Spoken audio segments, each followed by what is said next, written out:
noite a todos e que a doce paz do Divino Mestre Jesus possa continuar nos inspirando, nos orientando e nos ajudando nos nossos estudos e aprendizados da doutrina dos Espíritos. Antes de mais nada, nós trazemos um abraço fraterno a todos os que fazem a Fraternidade Espírita Morada do Sol, Lado Maria, desejando a todos muita paz. E como já dito, nós vamos conversar um pouco hoje sobre o livro Obras Póstumas. Lembrando que o livro Obras Póstumas é uma coletânea de escritos compilados e publicados em janeiro de 1890 pelos dirigentes da Sociedade Parisiense de Estudos Espírita após o falecimento do Allan Kardec. E dentro dessa obra nós vamos abordar o tema As 5 Alternativas da Humanidade. Okay? Por favor, desejamos que todos tenham um bom entendimento e se ficar alguma dúvida, por favor, é só levantar a mão que a gente vai ter o prazer de tentar responder as questões que, porventura, os irmãos e irmãs desejam saber. Ok? Muito bem. E esse tema começa no livro fazendo uma reflexão, quando Kardec nos diz que poucos vivem despreocupados com o dia seguinte. Embora isso seja do século XIX, né? Nós podemos dizer que é uma condição também muito atual. Hoje, aos dias de hoje, também nós vivemos despreocupados com o dia seguinte. Não é assim? Sim ou não? Não? Por que vivemos preocupados com o dia seguinte?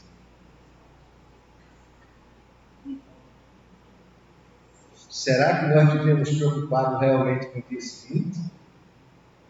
Ou estamos preocupados com o dia de hoje para realizar ou conquistar o que amanhã? Será que é com o dia seguinte mesmo que nós estamos preocupados? Porque o texto nos diz também que é, de certa forma, natural se inquietar, né? Ou não se inquietarem com o que virá. Então, é natural que se preocupem com o que haverá depois do grande dia da continuação dessa jornada, ou seja, o nosso desencarne. É verdade isso também? Ou serve para nós como parâmetro? Poucos de nós se lembram desse dia. Então, já não é tão natural assim, né? Então, existe uma pequena diferença. Nós estamos despreocupados com o dia seguinte? Não, nós estamos preocupados muito, não com o dia seguinte, mas com o que estamos fazendo hoje. Matando o leão a cada dia, não é assim? E o grande dia, esse a gente nem se lembra. Interessante isso, não é?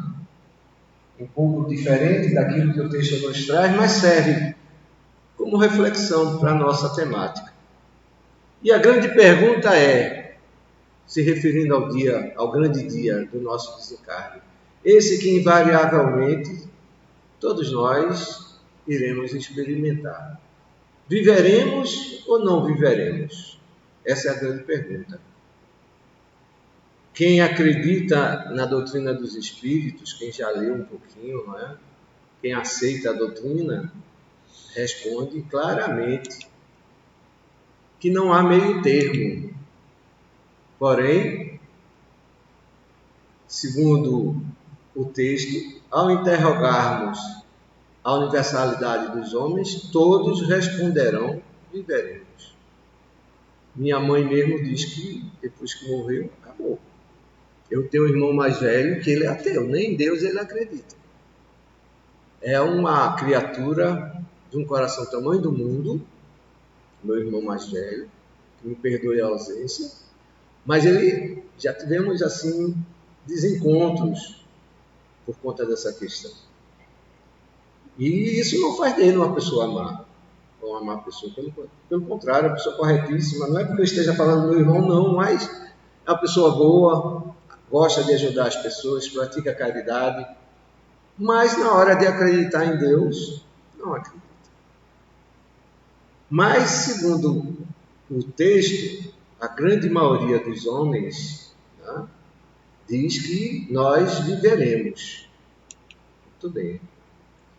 Entretanto, uma pequena minoria, aí o consolo, assim como meu irmão mais velho, assim como minha mãe, apenas uma pequena quantidade, uma minoria, né, das pessoas afirmam que não viverão. E nós encontramos aí uma grande defesa pessoal em relação ao encarar o dia de amanhã e o grande dia. Nos diz o texto que esse posicionamento fez uma fila de prosélitos, ou seja, pessoas que seguem esse entendimento, que seguem essa forma de pensar. Principalmente os que têm medo do futuro. Quem não tem medo do futuro? Eu acho que todos nós, de alguma sorte, tem medo do futuro. Não aquele medo de temor, mas tudo aquilo que a gente não conhece, é natural que se tenha medo, justamente por não se conhecer. A grande maioria dos medos são gerados pela falta de conhecimento da causa. Não é assim? Porém, muita gente, embora tendo esse receio, não está muito preocupado com esse dia. Uma realidade que é inexorável, que todos nós iremos passar. Que, aliás, podemos dizer, independente de sermos espíritas, até porque é uma realidade que existe na nossa condição natural de vida, é que o desencarne faz parte da vida. Por mais contraditório que pareça ser, morrer faz parte da vida. Sim ou não? É uma condição natural, não podemos negar, não podemos fugir dessa realidade. Porém, essa é a opinião da pequena minoria. Mas observa Kardec que os sistemas variam. É uma reflexão que a gente poderia passar a noite toda só falando dela. Mas vamos utilizá-la só como reflexão inicial. E Kardec nos diz que já naquela época, as várias formas de se encarar ou de se entender a continuidade da vida, podemos dizer assim, não é? Ou a não continuidade, variava de acordo com a religião e com a linha filosófica de entendimento de vida. Entretanto, ele nos afirma que essas linhas de raciocínios, ou de percepção, ou de compreensão de vida, podem ser reduzidas a 5 alternativas, que são justamente as que o livro Obras Póstumas nos traz, que é a doutrina materialista, a panteísta, a deísta, a dogmática e a doutrina espírita que nós abraçamos, as quais pretendemos abordar segundo o tempo nos permita. Ok? Então comecemos pela doutrina materialista, que nos diz: a inteligência do homem é uma propriedade da matéria, nasce e morre com o organismo. Ou seja, meu irmão, minha mãe e tantas outras pessoas que pensam ou que afirmam ser dessa maneira a condição da nossa existência, nós nascemos, tá certo? Nascemos inteligentes. Mas quando desencarnarmos, aquilo que nós chamamos de morte, a inteligência também morre com o organismo. Entretanto, existe hoje uma linha de raciocínio que fala da inteligência não local. Algumas linhas de reflexões científicas já aceitam a condição dessa inteligência não pertencer ao órgão físico, ou seja, não é um conceito padrão, mas sim uma ideia que surgiu em discussões interdisciplinares de teorias da consciência e da física quântica. Essa condição, ou essa linha de pensamento, se opõe à condição tradicional de inteligência. De que a inteligência ou a mente está confinada à localização física, à não localização física do cérebro. Ou seja, é o homem de ciência já começando a assumir, pelo menos parte deles, né? De que, além da matéria, existe uma condição que vai além. Não sabe explicar o porquê, não se tem essa noção do quando nem do como, mas que já assume esse questionamento. Embora, como nós já dissemos, não é uma linha de raciocínio geral, tá certo? É uma linha de raciocínio ainda assumida por poucos, bem diferente daquilo que propõe a doutrina dos Espíritos, que assume com todas as letras que o Espírito é algo distinto da matéria. Muito bem. E continua o texto falando da doutrina materialista, dizendo que o homem não é nada antes nem depois da vida corporal. Ou seja, o nosso ser inexiste antes do corpo físico, ou antes do surgimento do corpo físico. E depois do desencarne ou da morte, como queira, também ele deixa de existir. Algo parecido com o que nós dissemos aqui, por exemplo, que minha mãe acha e do que o meu irmão também assume. Isso é a doutrina materialista. E continua dizendo que, sendo o homem apenas matéria, os gozos materiais são as únicas coisas reais e desejáveis. As aflições morais carecem de futuro. Os laços morais, a morte, os quebra sem remissão.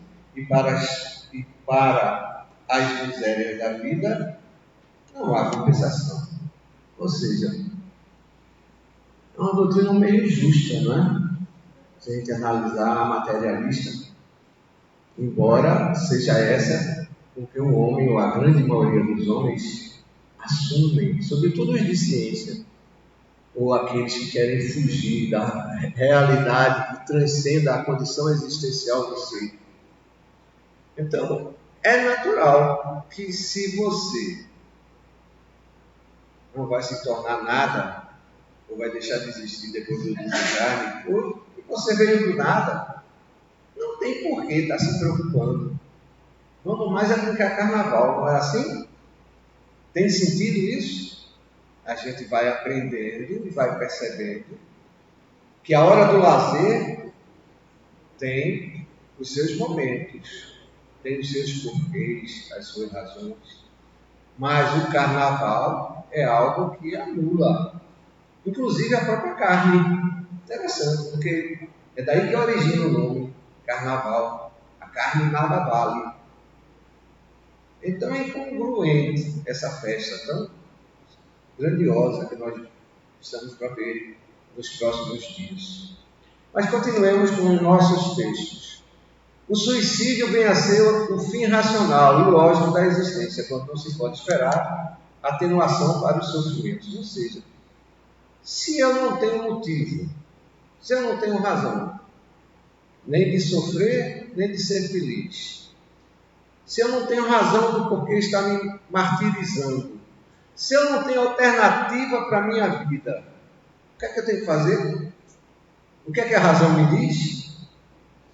Que o suicídio é a única saída viável. É isso que buscam os suicidas. Por não encontrarem respostas para as suas realidades, e a gente pode aprofundar um pouco mais, buscando ver que Na verdade, esse não é o grande motivo da maioria dos suicídios, e sim a falta de coragem de enfrentar a dor ou o sofrimento, buscando na morte, acreditando no nada, busca suicidar-se. Embora já tivemos a oportunidade de conhecer médiuns praticantes, não é? Médiuns que têm um nível razoável de conhecimento da doutrina espírita, e se suicidarem. E não desencarnaram porque a espiritualidade partiu a prova. Se isso é conto da carochinha, mas não, eu conheço pessoalmente. Médium, inclusive, trabalhando, atuando, que vendo que estava fazendo tanta coisa que não devia fazer, preferiu optar pelo desencargo. Sendo ele médium de efeitos físicos, também o acréscimo da misericórdia divina permitiu que a corda se partisse. Mas assim ele procedeu. Assim eu disse. Então o suicídio não é privilégio dos materialistas, é privilégio dos desesperados. E nós, quando não temos coragem de enfrentar as adversidades da vida. Mas continuemos com o nosso texto. Inútil qualquer constrangimento para vencer os maus pendores. Ou seja, o homem nasce daquele jeito e vai morrer daquele jeito. Pau que nasce torto, morre torto. É assim que pensam os materialistas. Viver cada um para si o melhor possível, enquanto aqui estiver.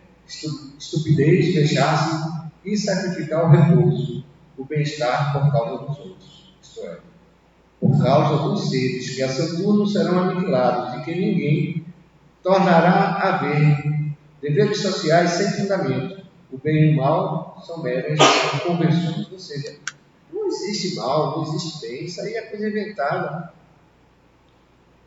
pelo homem. Tem até um ditado que diz que quem inventou Deus foi o homem, né?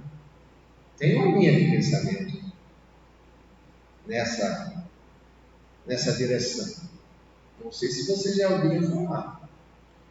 Há grandes pensadores que de grande só tem a falta de informação espiritual, ou da espiritualidade, não por falta de capacidade, mas por não querer fugirem dela, que assumem que Deus é uma invenção do homem, por uma necessidade de respostas que não conseguem encontrar.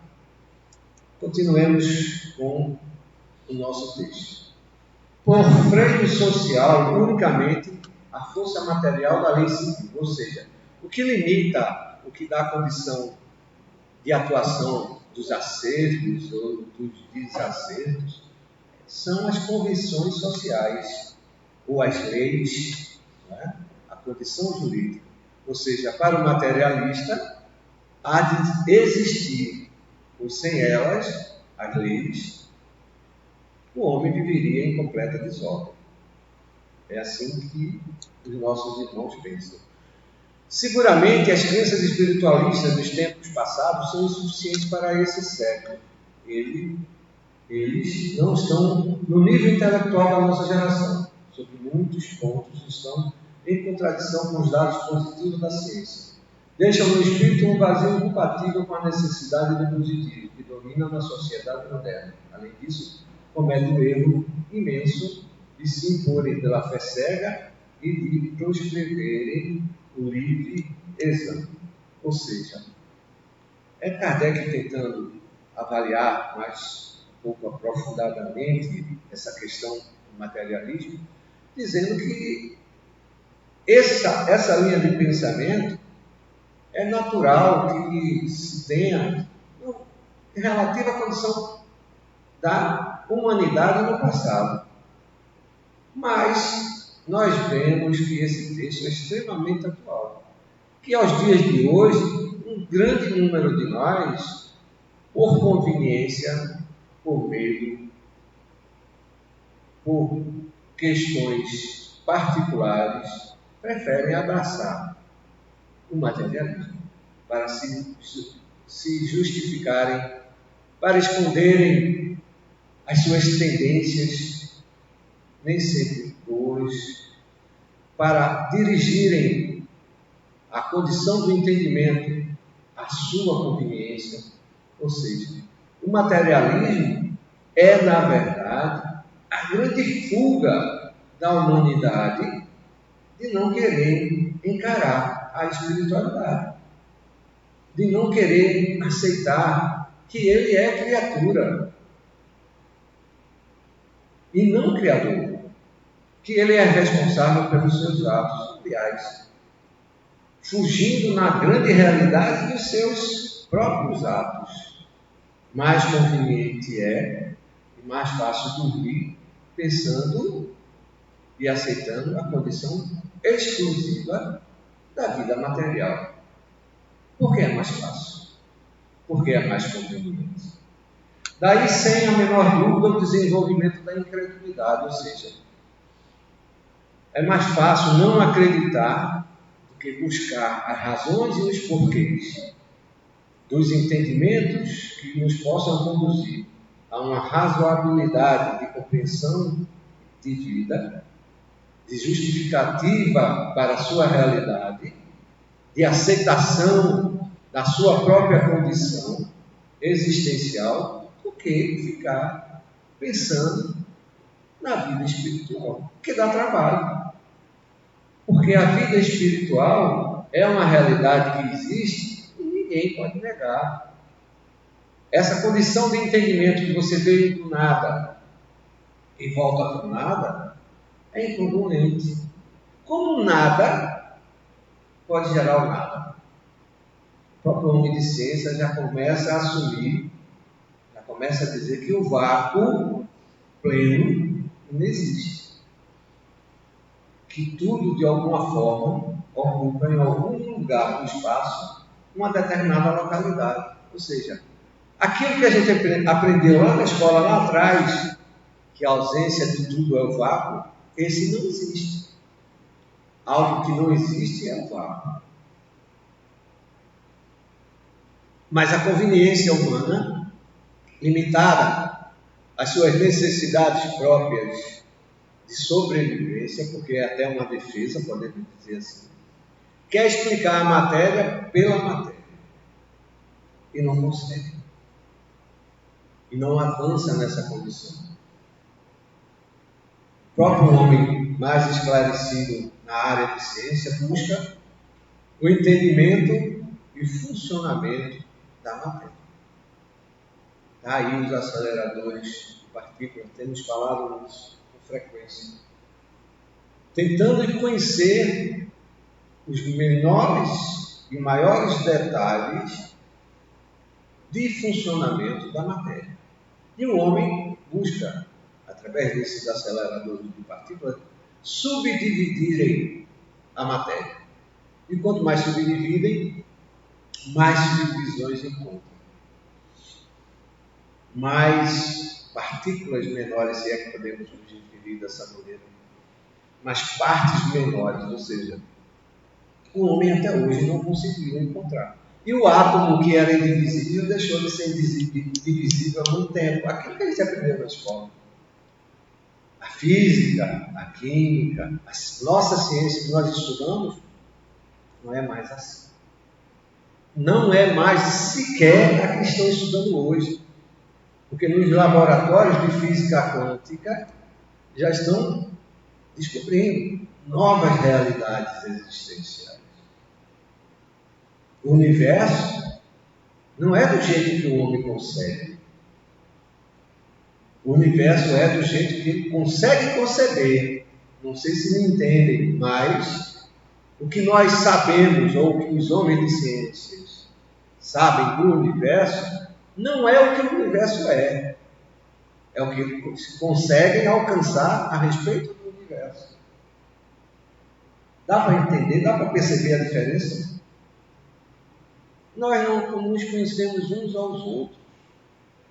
Nós conhecemos uns dos outros aquilo que somos capazes de entender e de compreender. Guardando as devidas proporções, é mais ou menos o que acontece conosco e com a realidade existencial maior. Assim é a espiritualidade. Nós queremos explicar, entender e vivenciar a espiritualidade segundo os parâmetros existenciais que conseguimos construir na vida material. É natural que outro meio, que outros termos, que outra forma de raciocínio posso eu querer exercitar na compreensão da vida espiritual, se o que eu tenho, o que eu possuo no meu pensamento é a condição de entendimento da vida material. Eu só posso exercitar esse entendimento segundo a vida material. E aí o grande erro. Porque nós somos seres criados para evoluirmos ao infinito. E não conseguimos conceber sequer o infinito, quanto mais a condição de conceber a evolução até ele. Não sabemos para onde vamos. Por isso medo da morte, por isso materialismo, por isso tanta dúvida, por isso tanta coisa que o homem cria na concepção da realidade existencial. Por isso a necessidade de conhecer, de estudar, de aprender. O problema é que estudar, aprender, dá trabalho. Mas todos nós queremos desenvolver. Queremos ou não queremos? Sem exceção, né? Só que desenvolver dá trabalho. Nem sempre queremos trabalhar. Porque essa é a lei. A lei é de evolução. Nós vamos evoluir incondicionalmente. Mas se nós nos associarmos à lei do trabalho. O trabalho da evolução sem a lei de trabalho, a lei de evolução sem a lei do trabalho, ela não vai para lugar nenhum. Nós não vamos para lugar nenhum. Por isso a necessidade de quê? De ir além. Porque é assim que nós conseguimos desenvolver. Só iremos conseguir transcender a matéria no dia que nós nos abstrairmos da matéria. Nós queremos explicar mediunidade, nós queremos explicar fenômenos de efeitos físicos, nós queremos explicar toda a forma de expressão espiritual segundo os parâmetros que nós possuímos a respeito da vida material. É ou não é assim? Tanto é que nós, por acréscimo da misericórdia divina, recebemos o livro dos médiuns, que é simplesmente o código maior de fenômenos espirituais que o homem tem até hoje. Em nenhuma outra religião, em nenhuma outra escola filosófica se conseguiu ter tanta informação a respeito do mundo espiritual, assim como traz o livro dos médiuns. Mas só que o livro dos médiuns só traz a parte que nos toca ao nosso entendimento, que é a parte material. E aí a gente quer explicar a espiritualidade segundo o livro dos médiuns. E não se dá conta que a codificação, que o livro dos médiuns é a parte possível ao nosso entendimento, ao nosso alcance, à nossa compreensão. Ainda nos falta o sentido. Lembram dessa resposta dos Espíritos para compreendermos a divindade? Nos falta o sentido também para entendermos a espiritualidade. O materialismo ainda reina, campeia aos dias de hoje. Lamentavelmente. Faz parte da nossa existência. Na segunda metade do tempo ainda todo de materialismo. Então, assim, serve como informação a explanação a respeito do materialismo e as reflexões. Deixamos a sugestão para aqueles que quiserem se aprofundar, lerem um pouco mais a respeito do materialismo no livro Obras Póstumas. Passemos então para a segunda alternativa, pedindo licença a vocês para passarem um pouco o slide. que nos é sugerido no livro Obras Póstumas a respeito das opções da humanidade, que é a doutrina panteísta. Não é nenhuma situação ou realidade ou informação extraordinária a doutrina panteísta, mas a gente já começa a perceber que é o homem, né, buscando sair da matéria, na medida que foi evoluindo, sem ter as respostas, sem ter as informações, até porque não consegue, é natural, está em desenvolvimento ainda, encontrando respostas criadas pelas suas interpretações de percepções a respeito da condição existencial. E nos diz a doutrina panteísta: o princípio inteligente ou alma, independente da matéria, é extraída ao nascer do todo universal. Individualiza-se em cada ser durante a vida e volta, por efeito da morte, à massa comum, como as gotas de chuva ao oceano. Ou seja, é a criatura humana já aceitando, já assumindo. Tem algo além da matéria. Já é uma evolução. Entretanto, ainda muito carente, ainda muito rudimentar, porque não aceita a sua condição de ser. Não compreende sequer a sua condição existencial. E isso nos marca profundamente. Por não termos respostas, não é? Abraçamos inúmeras filosofias de vida, abraçamos inúmeras escolhas, porque não exercitamos a condição do transcender, até porque não conhecemos. Como vou transcender a uma realidade ou para uma realidade que eu não conheço? A própria condição da autodefesa me inibe de querer transcender. Mas, por isso, também assumimos a condição do medo. Ao invés de nos permitirmos errar, nós cerceamos as nossas decisões, as nossas escolhas. Não é errar por errar, é errar tentando acertar. É isso que é o transcender. É buscar dentro de si os porquês e as razões do que nos mobiliza em direção daquilo que ansiamos ou por aquilo que achamos que é a vida. Entretanto, o que nos falta muitas das vezes é a condição do discernimento apropriado da direção que nós devemos seguir. Silvio, isso é muito complicado. É complicado, já foi dito. Evoluir dá trabalho. Pensar é trabalhar. Quando a gente está dentro da casa espírita, a gente não vai trabalhar. Alguém carrega saco de cimento no centro espírita, carrega às vezes um pouquinho de cadeira, né? Pedra, tijolo, sai escrevendo, sai carregando coisa. Não. O nosso trabalho é essencialmente manipulação de energia. E como é que se manipula a energia? Como é que se comunica com os espíritos? Por pensamento. Isso é trabalho. E nós não entendemos isso. E achamos que transcender é algo que vai além do alcance nosso. Porque preferimos aquilo que nos dá prazer. Só que não compreendemos que o prazer é algo sublime. Não é algo que satisfaz de imediato. O prazer é algo que transcende, que conduz a você, a nós, a uma instância melhor, ou maior, ou diferente de onde você se encontra, lhe proporcionando a condição de evoluir. Mas nós confundimos prazer com satisfação, com imediatismo. Silvio, onde é que a gente encontra tudo isso? Na doutrina dos Espíritos. Só que tem que ler. E ler dá trabalho.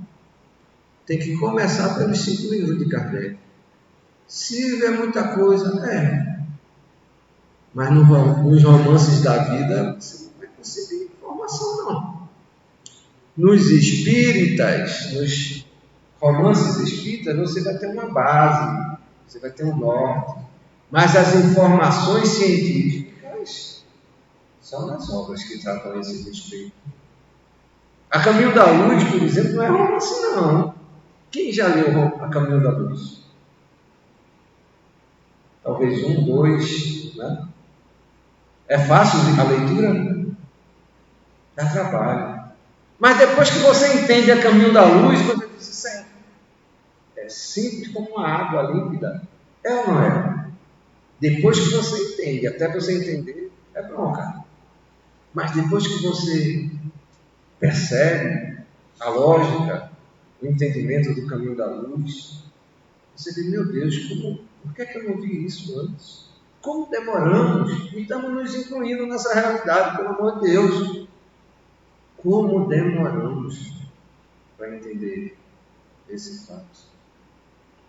É o que nos falta, porque a oportunidade está aí. E nós estamos à porta do quê? Estou brigando com o relógio. Dá vontade de falar um monte de coisa, mas o relógio não deixa.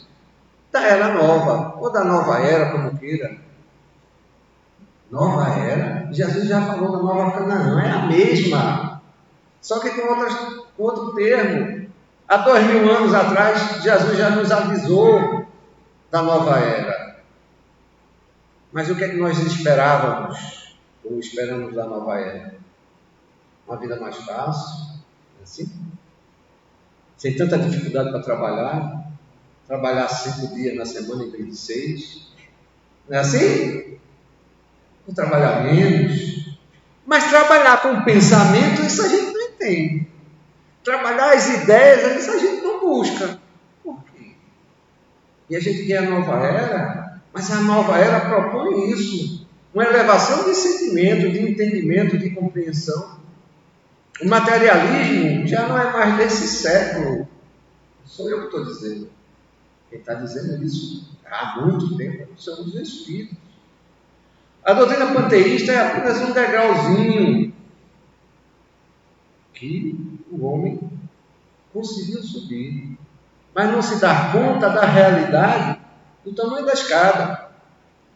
Mas vamos continuar mais 2 linhas só sobre a doutrina panteísta. São consequências da doutrina panteísta. Sem individualidade, sem consciência de si mesmo, ser é como se não existisse. Ou seja, é uma nulificação. Se eu não vim de lugar nenhum e volto para o todo, eu, como personalidade, como ser existencial, não existe. Minha identidade, ou o meu CPF, como querem agora, né? Porque a identidade agora é o meu CPF, deixa de existir. Mas fica a sugestão da leitura da doutrina panteísta para o aprofundamento dos irmãos e das irmãs, para que a gente possa concluir as exposições que a gente trouxe a respeito dessa temática. Peço licença mais uma vez para passar os slides e começar a falar sobre a doutrina deísta.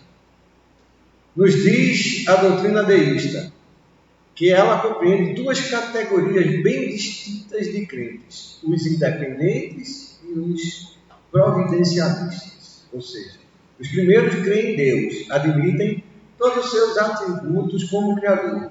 Deus, dizem eles, estabeleceu as leis gerais que regem o universo. Mas, uma vez estabelecida, essas leis funcionam por si sós.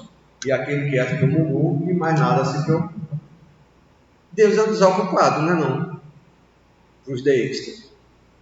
Entende o que é que eles estão conseguindo perceber?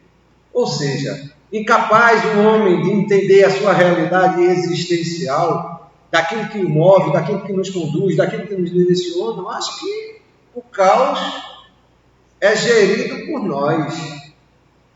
Estamos conduzindo e sendo direcionados para o caos. É assim que funciona o entendimento dos deístas. A criatura fazem o que querem ou o que podem, sem que eles se inquietem. Ou seja, livre-arbítrio é algo que nos foi dado para escolher fazer ou não fazer. Sem dar-se conta que o livre-arbítrio é, na verdade, a condição da responsabilidade que você tem do compromisso em plantar e colher o que plantou. E que Deus, como Pai, observa a realidade e a postura de cada um. Coisa que para os nossos irmãos deístas não conseguem assumir ou aceitar. Não há providência, não se ocupando Deus conosco, nada temos que lhe agradecer nem de lhe pedir. Ou seja, Deus criou a gente e a gente agora não tem mais que se preocupar com Deus. E já que Ele não se preocupa conosco, vamos nós não nos preocuparmos com Ele. É uma reação de defesa dos nossos irmãos deístas. Poderíamos falar muito a respeito do deísta, mas só que não vai acrescentar muita coisa a respeito dos nossos aprendizados, e a gente precisa caminhar um pouco por conta da hora. Vamos deixar também a doutrina deísta para que os irmãos e as irmãs se aprofundem nesse entendimento, buscando a obras póstumas. Ok? Pedimos licença mais uma vez para passarmos os slides e começarmos a respeito da doutrina dogmática. Nos diz a doutrina dogmática: a alma independe da matéria, é criada por ocasião do nascimento do ser, sobrevive e conserva a individualidade após a morte. Desde esse momento tem irrevogavelmente determinada sua sorte. Nulos lhe são quaisquer progressos ulteriores. Ela será, pois, por toda a eternidade, intelectual e moralmente, o que eram durante a vida. Ou seja, Paulo que nasce torto, morre torto. É assim que os nossos irmãos dogmáticos veem a realidade existencial do ser. E não adianta, não tem remissão. Depois que desencarnar, vai continuar sendo a mesma coisa. Sendo os maus condenados a castigos perpétuos e irremissíveis no inferno, completamente inútil lhes resulta todo arrependimento. Parece assim que Deus se nega a conceder-lhes as possibilidades de repararem o mal que fizeram. Ou seja, é um Deus injusto, não é? Que se Ele nos cria uns de forma pura, outros de formas mais ou menos, e outras de forma má, há uma certa injustiça nisso, não é? Qual o propósito? Que resultante irá responder nisso? Quer dizer que Jesus nasceu luz e nós vamos todos nós para o inferno, porque é assim que se concebe a doutrina dogmática. Ou vai para o céu ou vai para o inferno. Como quem vai para o céu é só gente boa, é santo, né? E aqui não tem santo. Tem algum santo aqui? Então vai todo mundo para o inferno. Esse é o nosso fim. É ou não é? É isso que diz a doutrina dogmática. Infelizmente não dá para aprofundar. A gente tem 20 minutinhos para falar sobre a doutrina dos espíritos. E nós, mais uma vez, deixamos a sugestão para os irmãos lerem a respeito dos dogmatas lá na obras póstumas. Ok? E a quinta alternativa da humanidade é a nossa, a que abraçamos, doutrina dos espíritos. E aí está a grande doutrina. Está todo mundo salvo com a doutrina dos espíritos? É a nossa salvação? É a nossa grande oportunidade, se nós quisermos entender e compreender a jornada que podemos abraçar de forma que nos dê uma condição de melhoria existencial. Os três aspectos da doutrina dos espíritos: religião, filosofia e ciência.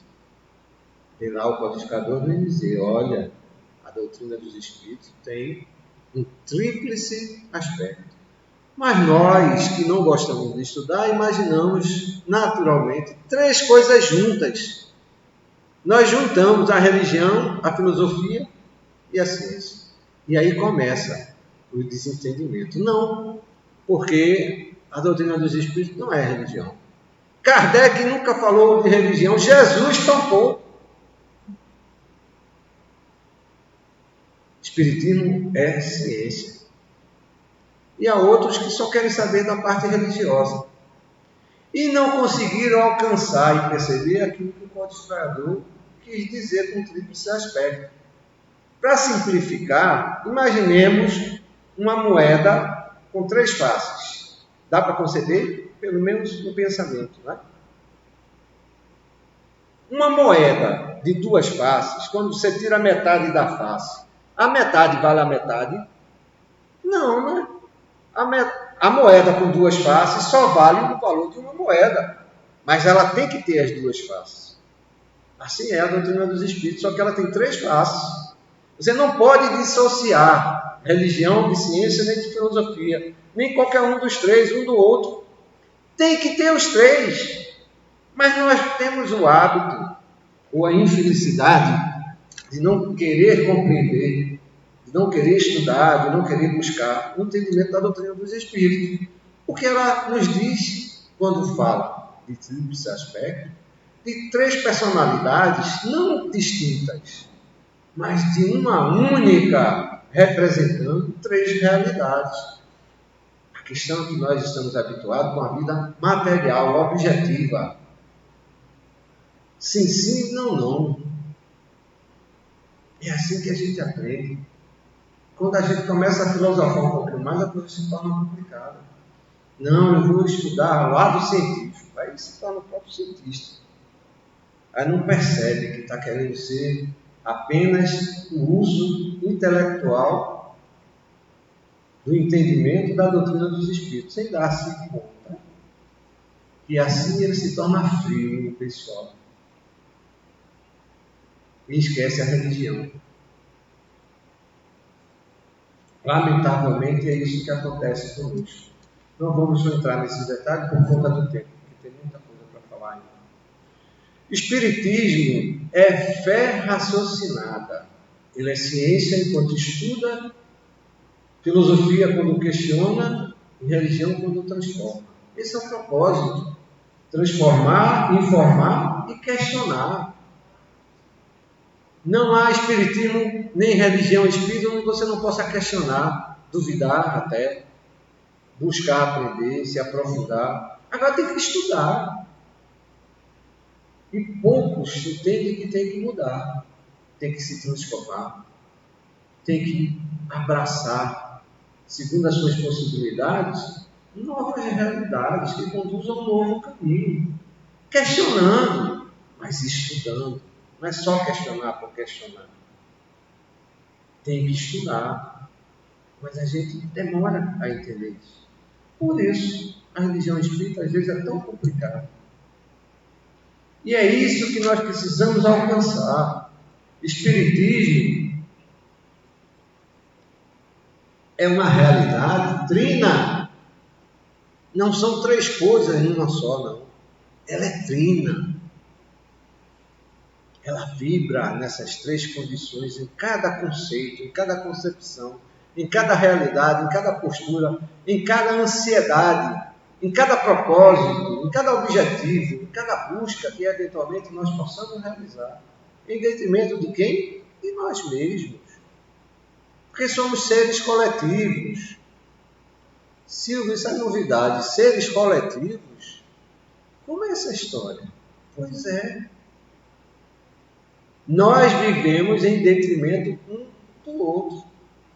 Nós nos devemos uns aos outros. Já ouviram isso? Está lá na codificação. Informação trazida pelos espíritos superiores.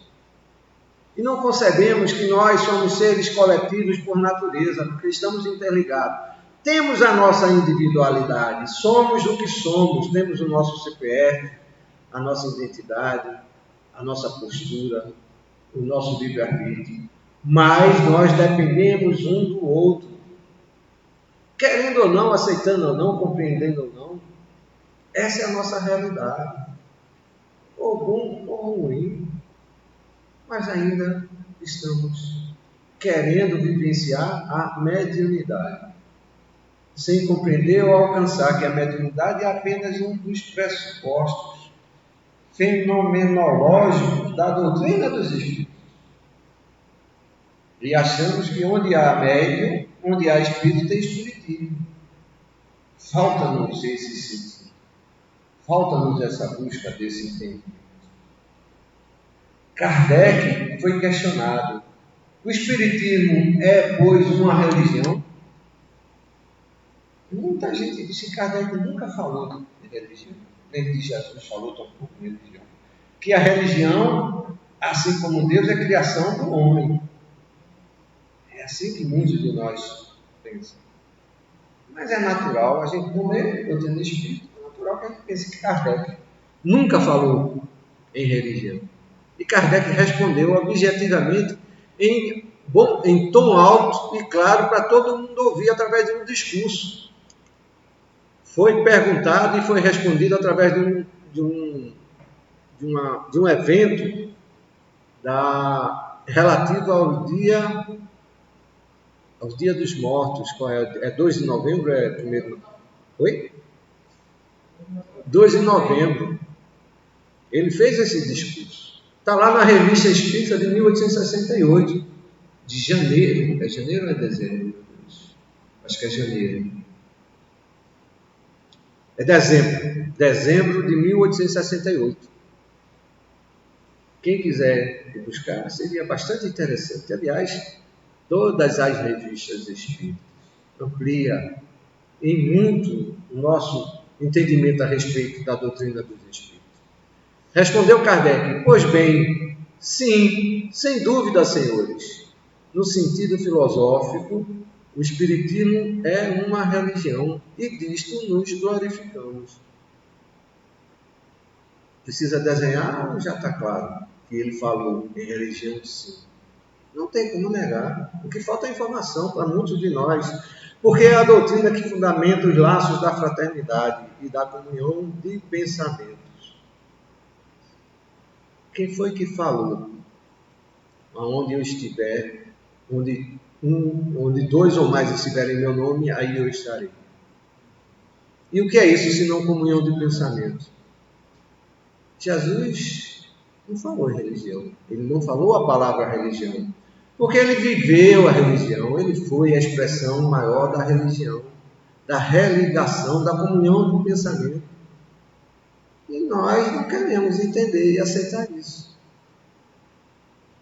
E compreendê-lo como guia e modelo é o grande desafio. Porque exige o quê? Mudança. É um dos pressupostos da doutrina dos Espíritos. Não impositivo, não obrigado, mas segundo o entendimento e a possibilidade de cada um. Ninguém é obrigado a fazer nada, mas precisa ter a informação da responsabilidade que lhe é dada como ser, como filho da criação.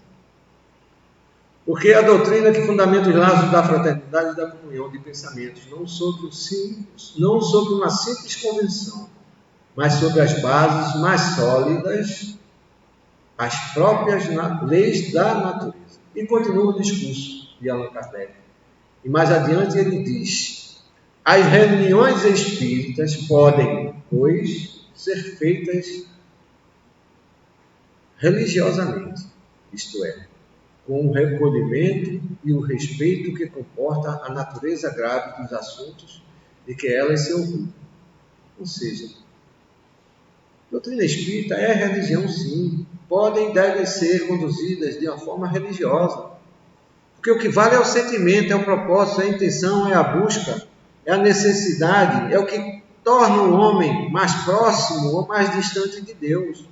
Não adianta eu ir para um templo religioso e ficar orando lá, de joelhos no chão, e o sentimento pulando, palpitando em torno do desejo. Ao sair do templo, eu vou fazer tudo aquilo que é contrário àquilo que me propôs a minha busca religiosa. E ainda dizer que a doutrina espírita não é religião é lamentável. Dizer e pensar que Kardec, que Jesus nunca se referiram à religião é pura falta de informação, pura falta de esclarecimento. E continua Kardec dizendo: pode-se mesmo na ocasião fazer preces que, em vez de serem ditas em particular, são ditas em comum, sem que por isso as tomem por assembleias religiosas. Está lá, no lado científico da doutrina dos Espíritos, os Espíritos nos ensinando que a comunhão de pensamento gera uma corrente fluídica maior. E quando a gente ora em coletividade, o que é que a gente está fazendo? Espera aí, é ciência ou é religião? É ciência e religião. E a filosofia também, tira uma dessas três para ver se é espiritismo, deixa de ser. Tem que ter os três aspectos juntos. Compreendem o que a gente está tentando transmitir? É isso. E nos falta ainda para muitos. E aí é lamentável, porque nós já presenciamos isso. Grandes estudiosos, homens que conhecem como poucos a codificação. Não a doutrina, a codificação. Porque a doutrina é diferente da codificação. Conhecer a codificação não significa conhecer a doutrina. Conhecer a doutrina é entender o pensamento kardeciano, e aí sim há um pensamento kardeciano, o entendimento da filosofia dos espíritos. A doutrina reflete o entendimento que os espíritos nos trouxeram a nível de informação e de valores. A codificação que está escrito é um papel impresso. Muitos conhecem a doutrina. Muitos conhecem a codificação. Poucos conhecem a doutrina. E eu já vi presidente de centro espírita falando isso. Que Jesus, que Kardec nunca falou de codificação. E não se tratava de um leigo, não. De gente conhecedora. De família. Mas ele não era isolado, não. A família toda espírita. E não dá nem para falar o nome aqui, porque certamente vai ter alguém que conhece. É lamentável. É isso que falta para nós, enquanto espírita. Quando falamos nós, estamos abrangendo o universo espírita. Não necessariamente nós aqui.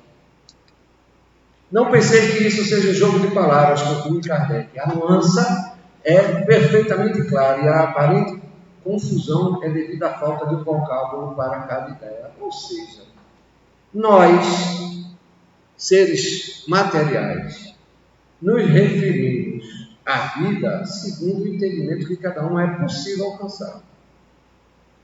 Nós criamos um código de entendimento para nos aproximar, que são os nossos vocábulos, que é diferente, embora tenhamos a mesma língua, mas cada um pensa e tem alcances diferentes daquilo que a língua ali é possível conduzir a nível de entendimento. Mas nos norteamos pela mediana condição de compreensão e taxamos literalmente tudo aquilo que nos é possível alcançar como a plenitude. Triste engano nosso. E aí, pior ainda, nem o mundo material a gente conhece, assim como o homem de ciência não conhece a matéria. Está lá, já falamos dos aceleradores de partículas, que não conseguem responder ou esclarecer ou informar que a matéria não se explica pela matéria. Nós queremos definir a vida material pelaquilo que nós entendemos da vida material. E aí, pior ainda, é isso que a gente quer chegar. Queremos definir, queremos explicar, queremos alcançar, queremos entender a vida espiritual segundo os valores pertinentes à condição de entendimento da vida material. Sem conceber, sem entender, sem alcançar. Que só a transcendência ao mundo material é que vai nos permitir a condição do alcance da espiritualidade. E não estamos falando da espiritualidade maior, não. Porque essa está a muitos anos-luz da nossa condição. Estou falando da vida material, da vida espiritual mais próxima. A obsessão tem sido tratada de uma forma restrita dentro das casas espíritas, lamentavelmente. Daria para a gente falar outra hora só sobre a condição restrita de entendimento das obsessões. Lamentavelmente. Está programado para o próximo estudo do Livro dos Espíritos, que nós vamos falar aqui, falarmos da parte do Livro dos Espíritos que fala a respeito das obsessões. Talvez nós toquemos nesse aspecto. Mas assim, nós somos restritos às nossas condições de entendimento. As condições, quais sejam, a material.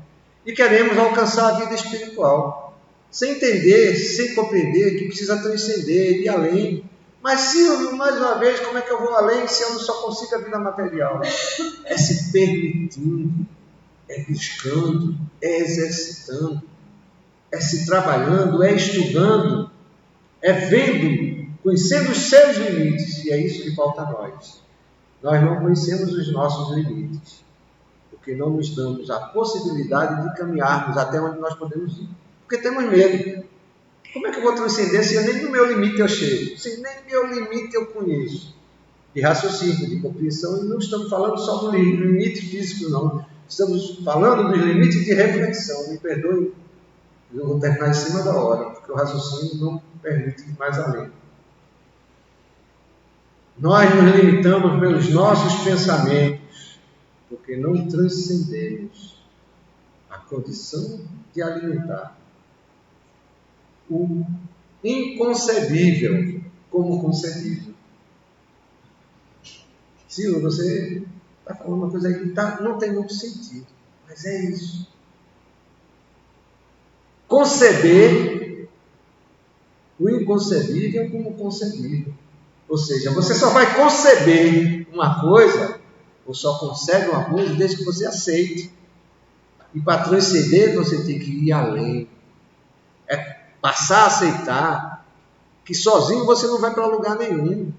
É começar a entender que o inconcebível existe e aceite quando ele vem.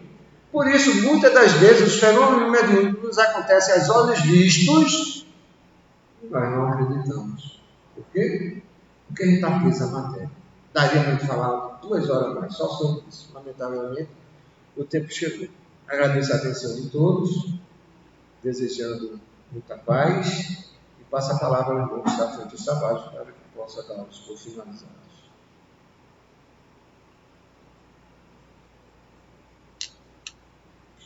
Queremos agradecer ao nosso irmão, como ele deixou bem claro aqui, o tema é muito amplo, né?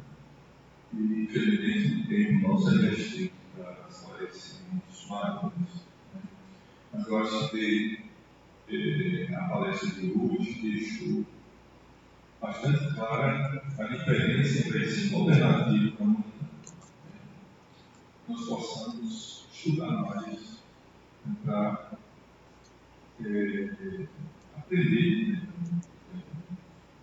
Vamos então muito trabalho para o final com a nossa prece, encerramento.